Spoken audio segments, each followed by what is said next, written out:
Hello everyone, this is Shalu Kumar again from ONTC. I'm an experienced OSCE nurse trainer for the NMC OSCE exam in UK and also the lead trainer for OSCE nurse training Cambridge. I'm back with another video for you for your adult NMC OSCE exam for your revision. So if you like my videos, please press the like button now and subscribe to my channel. And I'm really hoping that these videos are helping you in your revision to pass your OSCE exam at the first take. Okay, so let's have a look. In today's video, I am going to be talking about your SBAR handover station, evaluation station. So I'm going to give you my 10 top tips to not make mistake in this station and pass it first time. Okay, because most people find it quite difficult, this station, because it's a verbal handover. So we're going to look at how we can do efficiently in the time set by the test center so we can pass this station. So I'm going to give you my top tips in this station for your evaluation station, which is part of your API. Okay. So let's look at it, what we're going to do. So on the first slide, just as a refresher, I've already done videos on evaluation station before. So if you haven't watched those videos yet, please go ahead and watch that first. Okay, then this video will make a lot more sense for you. Okay, so I am going to add the link for those videos to the subscription to the description of this video below. Right. Okay, so SBAR handover. It is your evaluation station. It's called evaluation station, but it is a SBAR handover. So it is your 8-minute station. Is in this station you need to verbally hand over using SBAR tool. Okay, which is situation, background, assessment, and recommendation. That's what SBAR stands for: situation, background, assessment, and recommendation. Okay, so you're going to use that tool to verbally hand over your patient to the next clinician. It could be a doctor, it could be a nurse. So you are asked to hand over your patient. Okay, so you will have already done the assessment station by this stage, implementation station, and the planning station. So this is the last one in API, which is evaluation. Okay, so you have done already those 3 stations. Okay, so next thing is your evaluation template will give you. So they give you a new template. So they give you evaluation template for this station to read before your timer start. So when you're reading that template, obviously this template give you a new information, up-to-date information about your patient condition. Okay, so that's the important thing to know. So I've just on a screen, I've just given you an example of an evaluation template.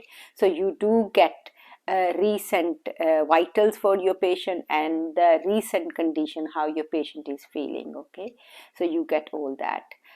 So you can have a better idea what's happening to your patient now.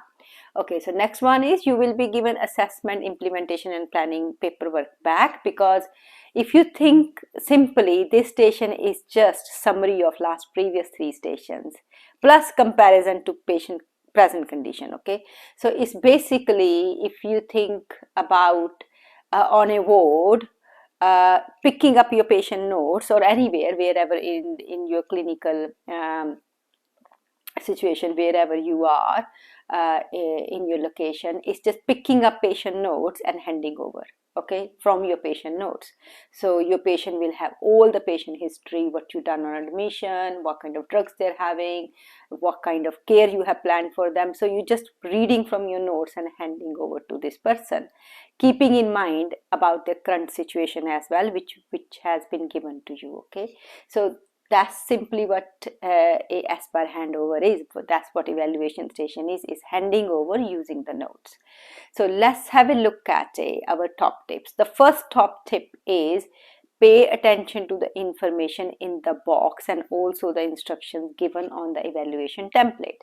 Now this is really important because I already said to you, handover station is the summary of last 3 stations plus anything which is new about your patient. Okay, because that will make a huge difference to your handover, how your patient is feeling at the moment. So definitely pay full attention to the box, the scenario in the box and what's happening to your patient now.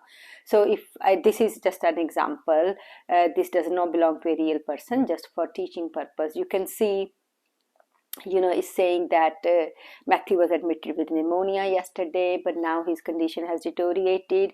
He's feeling, lot more. He's feeling hot, increasingly hot and tired and short of breath. So obviously his shortness of breath has not resolved from yesterday. Actually, it's getting worse.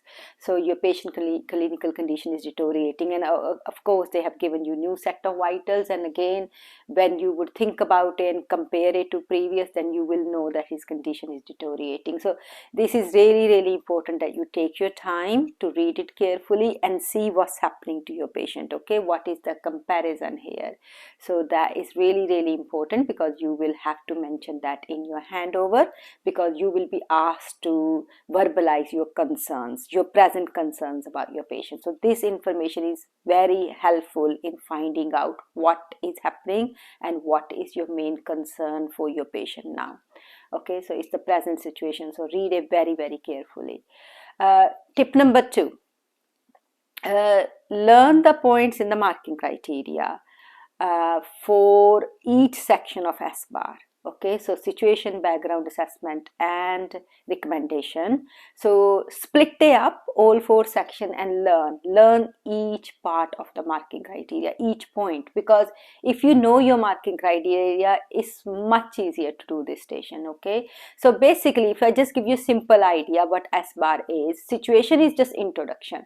So you're just introducing yourself, you're introducing your patient with their ID details, and you're saying the reason for handover, why you handing over. It could be simply that you finish the shift, you're handing over to next person, or it could be because your patient clinical condition has deteriorated and you are escalating that. Okay, so just keep it very simple, no more than that.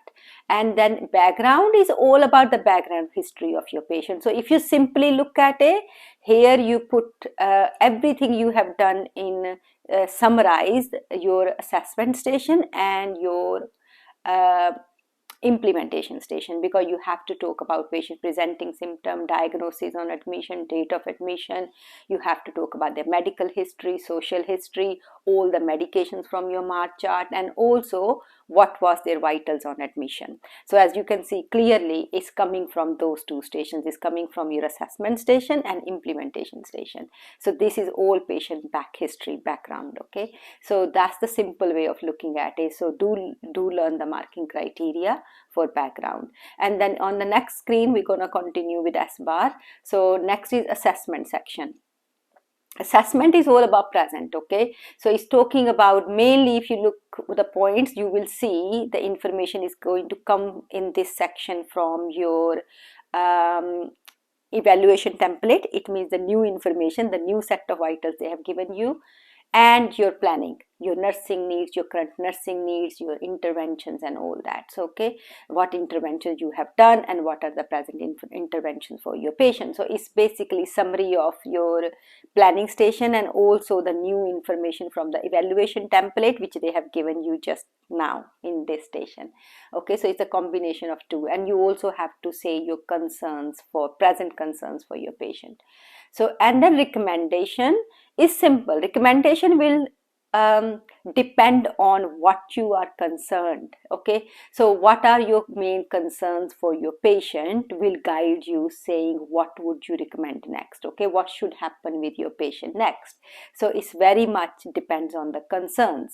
So that's the simple way of putting it. Okay, but do learn every single point in the marking criteria so you can actually go and find the relevant information and verbalize. Okay, so that's that one. Number 3, notes. Now you are allowed to make some notes to help you with your verbal handover, but under, as you can see, you are given a blank sheet with the headings SBA and R. Yes, you can make notes, but do not spend long time making notes. Okay, because I think you should maximum spend 2.5 minutes on making notes and leave yourself enough time to do your verbal handover without panicking. Okay, now, do you need to make lots of notes? Why? You have all the paperwork from previous stations, so you have all the information in your hand.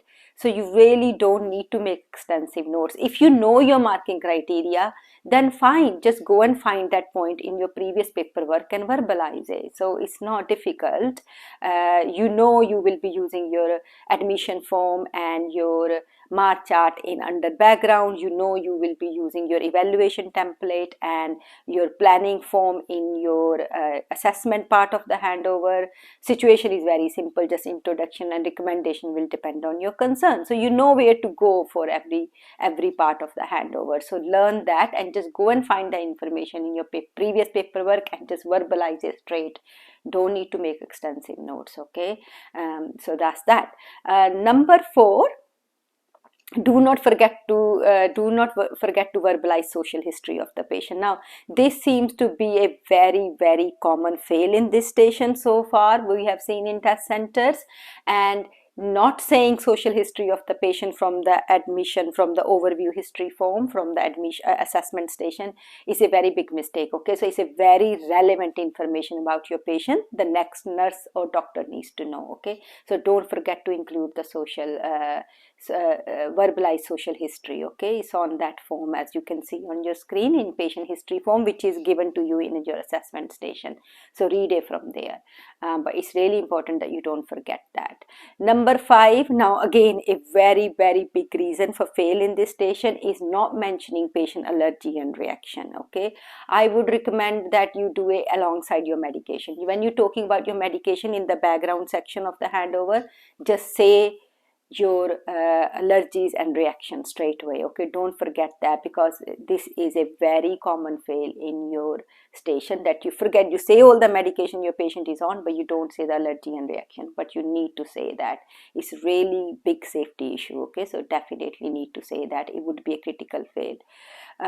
Next one is number 6, only include what is necessary and relevant, okay? So you have your marking criteria, you know where to find the information, but summarize it. You don't need to say everything, but important things or the relevant things, okay? So just don't include what is not on the marking criteria, and definitely do include what is your marking criteria asking, okay? So stay precise, learn your marking criteria, only say what's needed. Otherwise you will never finish this in time, okay? So next one is number 7. Compare your patient previous condition to present condition. So to work out your main concern, because everybody gets stuck about, okay, what's our main concerns about your patient, okay? Because you have to say that clearly in your assessment part of the handover, and you just think, well, I don't know how to figure that out. Well, it's easy. Compare your previous condition on admission, when you assess them on admission, to now, which is the new information given on the evaluation sheet. So things to look for comparisons are like increased new score. Has your patient score has increased, it means their clinical condition is deteriorating. Have they got increased pain? There could be a scenario like say ectopic pregnancy and your patient pain is post-operatively lot more significantly worse for whatever reason. Maybe they're developing post-op complications. It could be that increased confusion if you got a neuro scenario or Alzheimer scenario. It could be that your patient is more agitated, or if it's a diabetic scenario in your community, it could be that your patient have unstable blood glucose levels now. So it could be different things, but just compare it to previous, from admission to now, what new information they give you in evaluation template. So that will help you to work out the main concerns to verbalize, okay? So that will be that. And number 8 will be clear in your recommendation, okay? So your recommendation depend on your concern. So if your concern is pain, get the doctor to review the pain chart, MAR chart and the pain medication. If your concern is more about the deteriorating news, then follow the news policy and recommend that patient should be seen by the rapid response team or by the medical team to rule out any complications. So okay, so your concern, your recommendation should really depend on your concern. If the increased blood glucose is your concern, then you need to focus on that. If the increased pain is your concern post-operatively, then you should work on that, okay? So you should focus on that and get the doctor to review the drug chart, or if you're in community, get the GP to review the medication chart and things like that. So just think about it carefully. And then again, monitoring frequency in recommendation. How often do you want your vitals to be monitored? Again, that will depend on present new score.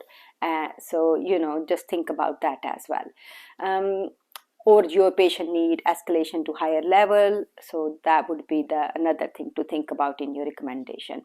Number 9 is only use professional language. I know it's not written station, but we still need to stay professional.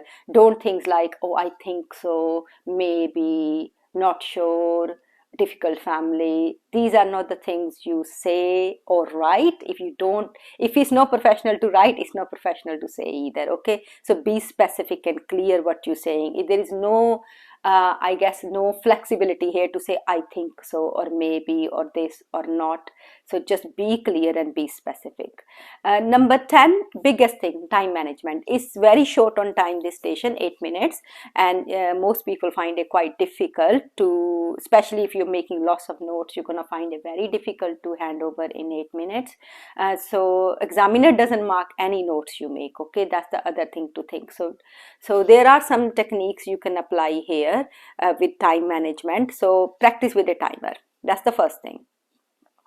Second thing is develop a clear strategy or technique. Already think, right, what is my technique here in this station? Am I going to make lots of notes, or should I just make notes on certain things I think which will help, or should I just read it straight from the previous notes? It's up to you how you practice. Okay, as long as you can hand over and you practice with a timer, then see how long it's taking you. If you want to make any notes or not want to make any notes, exam is not the day to decide that. Decide a previous beforehand what is going to be your exam technique in this station. Next thing is record the handover. It's a verbal station, so do a voice note to yourself on your phone, record your handover, listen to it and mark against the marking criteria, so you know where you have gone wrong, so next time you can improve that and remember that. So I think these are my top tips for this station. I hope you like the top tips. I hope they're gonna keep you safe in this station and you will be able to pass it in first sitting. Okay, so if you like my videos, don't forget to press the like button and subscribe to my channel. You can also visit us on OSCE-training.com or email us on oscetraining@outlook.com, and I will soon be back with another video for you. So bye for now.